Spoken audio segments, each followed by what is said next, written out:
अस्सलामुअलैकुम दोस्तों, programme magnifier.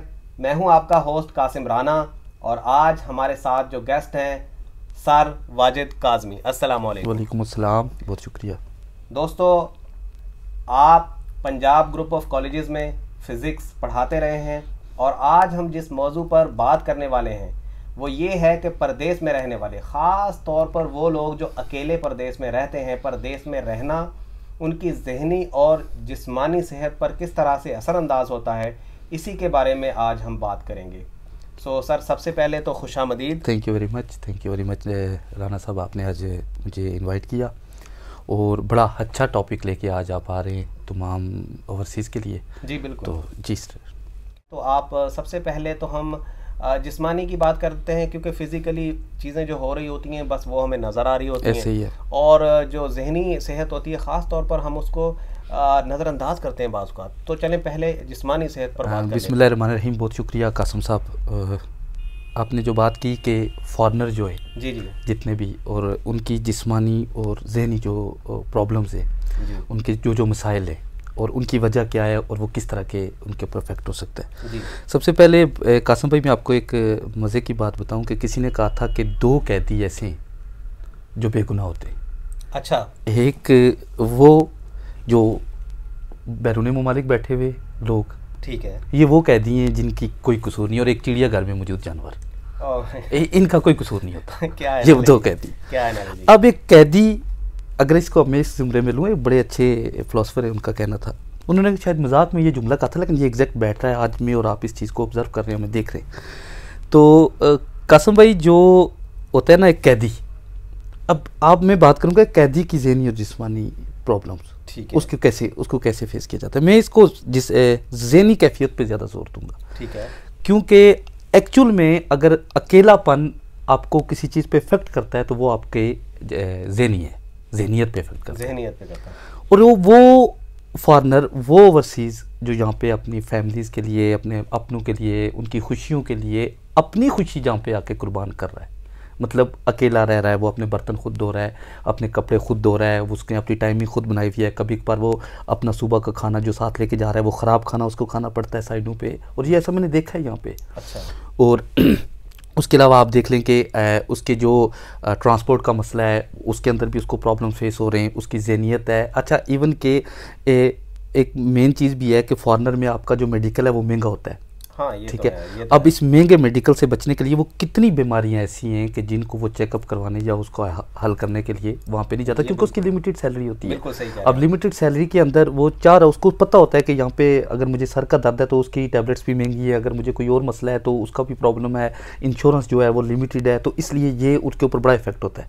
लेकिन जो तन्हाई है ना कासिम साहब, यकीन माने, मैं ऑनेस्टली कह रहा हूँ, और सुनने वाले और देखने वाले सभी उनको ये बात होगी कि अगर किसी को सबसे बड़ी सज़ा देनी हो ना सर, आप उसे तना करते, उसे अकेला करते सर, उसमें बचेगा ही कुछ नहीं। बिल्कुल। उसकी ना जिस्मानी सर वो वीक होता जाएगा। सर आप देख लें, वो फॉरेनर जो यहाँ पे 30-40 साल लगा कर वापस अपने मुल्क जाते हैं, अपनों में जाते हैं, तो 2-3 जुमले बड़े इंटरेस्टिंग है जो उनको सुनना पड़ते हैं। पहला कि उनकी बीवी, उनके बच्चे कहते हैं आपने हमारे लिए किया क्या।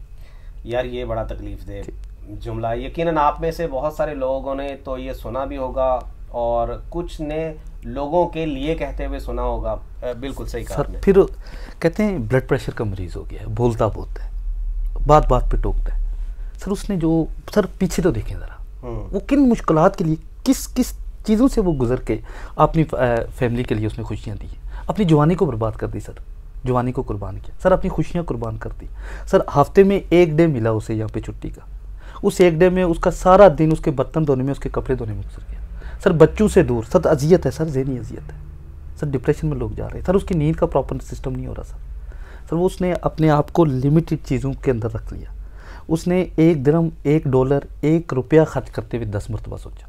तो इतनी मुश्किलात, इतनी कुर्बानियों, अपने आप को, अपनी खुशियों को कुर्बान कर देना कासिम साहब बहुत बड़ी बात है। बिल्कुल, हम नहीं कर सकते, मैं और आप शायद जी काम ना कर सके, लोग कर रहे हैं। अब ज़रा देखें बाहर लोगों को, अब जाकर रोडों पे बैठे हुए देखें। सर वो परदेसी कि जिसने अपने माँ बाप, बहन भाई, अपनी बीवी, अपने बच्चों के लिए अपनी खुशियाँ, अपनी ज़िंदगी के 40 साल कुर्बान कर दिए। सर एक शलवार, उसके ऊपर बनैन और कानों पे हैंड फ्री, ये उसकी ड्यूटी के बाद उसकी ड्यूटी है जो वो अपने घर वालों से बात कर रहा है। लेकिन क्यों बिल्कुल वही हम साथ जहनी और जिस्मानी की भी बात कर रहे हैं, लेकिन उसके बावजूद इसी के अंदर से एक सवाल ये भी निकलता है कि इतने साल, जिससे आप पूछो वो कहता है मुझे यहाँ रहते हुए 10 साल हो गए हैं, किसी को पूछो 20 साल हो गए हैं, किसी से पूछो 30 साल हो गए हैं, तो एक कंफर्ट लेवल क्यों नहीं डेवलप कर पाते लोग, और जिस लाइन पे लगे होते हैं उसी पे लगे लगे लगे लगे यहाँ तक कि वो जब बिल्कुल ही रिटायर होने लगते हैं तो तब वो अपने मुल्क का रुख करते हैं। सर देखिए 2-3-4 बातें मैं आपको बड़ी इंपॉर्टेंट बताने जा रहा हूँ। सबसे पहले ये देखें कि बीइंग अ पाकिस्तानी हमारे पास से जो लड़का आता है या जो शख्स आता है, दुबई में आता है या किसी और मुल्क में आता है, सर वो कुछ छोटे छोटे ड्रीम्स लेके आता है अपने साथ। उसका पहला ड्रीम ये होता है वो घर बनाएगा। 2-3 सालों में उसने पैसे इकट्ठे किए, उसने घर बना दिया। जब घर बन गया तो उसको फैमिली का आर्डर आ गया कि अब तुमने शादी करनी है और शादी के लिए पैसे इकट्ठे करो। अब 3 साल का 2 साल का पीरियड उसका और लॉन्ग हो गया और उसने शादी कर ली। शादी के बाद के 1 साल के बाद उसके बच्चे हो गए। अब वो बच्चों की पढ़ाई, सर बच्चों के लिए खुशियाँ, बच्चे हो गए, बेटा होगा या बेटी हो गई, बड़ा हो गया, जवान हो गया, अब उसने उसकी शादी के बारे में सोचना शुरू कर देना है। इसके अंदर उसके 20 साल जहाँ पे गुजर गए। सर वो रिस्क नहीं ले सकता। क्यों नहीं ले सकता रिस्क?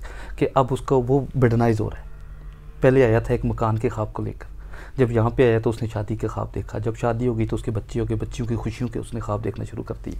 जब वो लेवल क्रॉस हुआ तो उसके जहन में आया कि क्यों ना मैं अपने माँ बाप को हज करवा दूँ। अब उसका लेवल आगे बढ़ गया।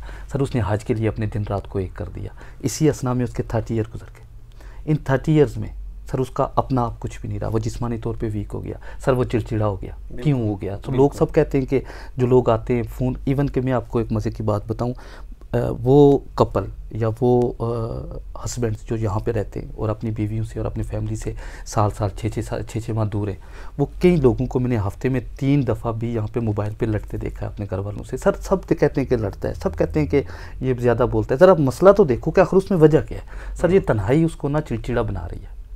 और आपका जो क्वेश्चन है कि आखिर लोग कुछ और मूव ऑन क्यों नहीं करते, एक ही फील्ड में क्यों डसे रहते हैं? सर रिस्क नहीं लेना चाह रहा। कोई टैक्सी चला रहा है तो वो टैक्सी चलाता है, कोई लेबर है तो वो लेबर होता है तो वो लेबर ही कर रहा है। तो ये चीज़ें भी हैं इसमें। कसम भाई एक चीज़ मैं आपको ऐड कर दूं कि जो बर्डनाइज शख्स इतना होता है ना कि वो इधर आकर ना लाइफ में रिस्क नहीं लेना चाहता। मैं आपको मज़े की बात बताऊँ, आप 7% पे जी रहे, मतलब हम 93% रिस्क पे होती है हमारी ज़िंदगी। बिल्कुल सही। ये छत गिर गई, हम मर के रिस्क है। गाड़ी चलते हुए एक्सीडेंट हो गया, मर सकते हैं। तो 93% ज़िंदगी बेसिकली खुद ही 93% रिस्क पे है। तो क्यों ना हम रिस्क क्यों नहीं लेते? क्योंकि हमारे पे बर्डनाइज है। सर लोग 1 माह की सैलरी का भी रिस्क नहीं ले सकते कि अगर रुक गई तो मेरे पीछे क्या होगा। आप ये देखें कि जो फॉरनर पे लोग होते हैं, आपकी 27, 28, 29 आपसे घर से आपको लिस्टें आना शुरू हो जाती हैं। ये करना है, फ़लाँ जगह पैसे देने, गाड़ी का किस्त देनी है, प्लॉट लिया हुआ उसके पैसे देने, फ़लाँ दुकान के पैसे देने। तो इस वजह से ये बेसिकली वो वजह है कि जो इन लोग को रिस्क नहीं लेने दे रही।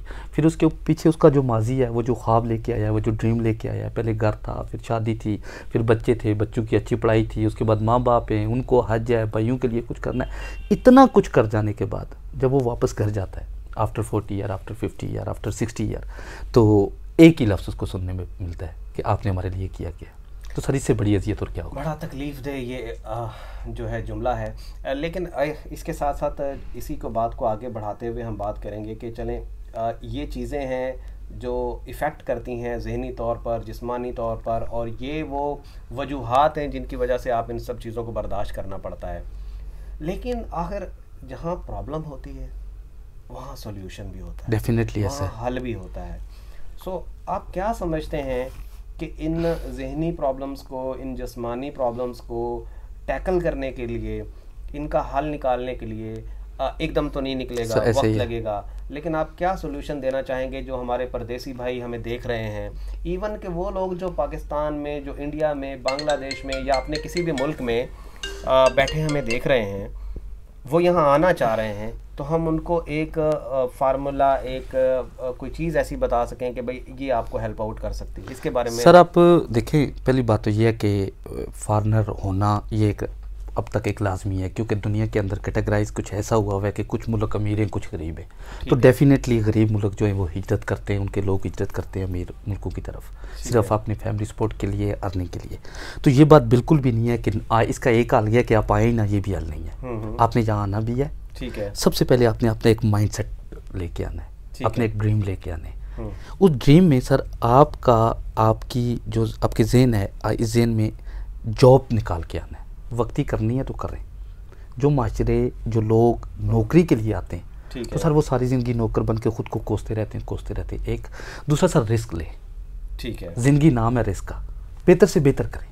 अगर आपको अच्छी अपॉर्चुनिटी मिलती है तो आप उसको अवेल करें। कितने लोग ऐसे हैं जिन्होंने अपॉर्चुनिटीज़ छोड़ी हुई होती हैं और मुकद्दर को और किस्मत को और अपने कहते हैं जी कि हमारा मुकद्दर ही ऐसा था, ऐसा कुछ नहीं है सर। अल्लाह ताला कुदरत हर शख्स को सुधरने का मौका देती है। बिल्कुल सही। अगर आप फॉरेनर में या फॉरेन में मौजूद हैं, ओवरसीज़ हैं, अगर आप कोई नौकरी कर रहे हैं, अगर आप कोई जॉब कर रहे हैं, तो उसके साथ आप सर्च मज़ीद करें।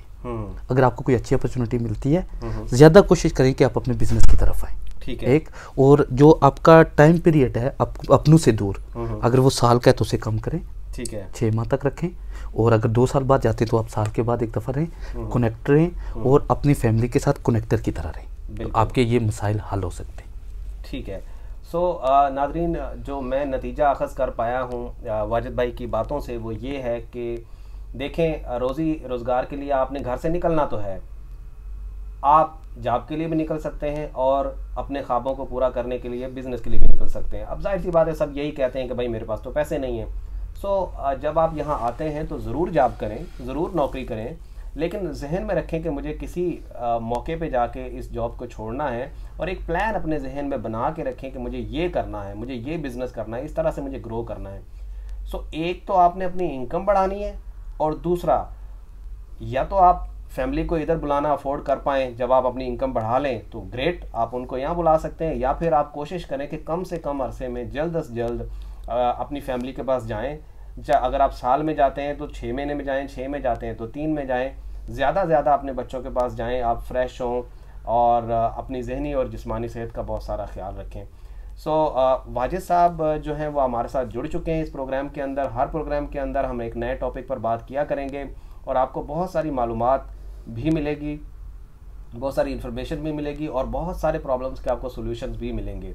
सो बात को ज़्यादा लंबा न करते हुए हम आज इजाज़त चाहते हैं और सर से कहते हैं कि सर बहुत शुक्रिया आपका। थैंक यू वेरी मच तमाम व्यूवर्स का हमारे चैनल के साथ, कासिम भाई के चैनल के साथ जुड़े रहें। हम कोशिश करेंगे कि इस प्लेटफॉर्म से आपको हर तरह की मालूमात फराहम कर सकें। बहुत शुक्रिया। सो इसके साथ ही हमें दीजिए इजाज़त इन अल्फाज के साथ कि अपना और अपने चाहने वालों का बहुत ख्याल रखिएगा। हमारे चैनल को सब्सक्राइब कर लें और बेल के बटन को दबा लें, और हमारी जो भी वीडियो आपको अच्छी लगे अपने दोस्तों के साथ ज़रूर शेयर करें। आपसे होगा मुलाकात फिर अगली वीडियो में एक नए टॉपिक के साथ। तब तक के लिए अपना और अपने चाहने वालों का बहुत ख्याल रखिएगा। अल्लाह निगहबान।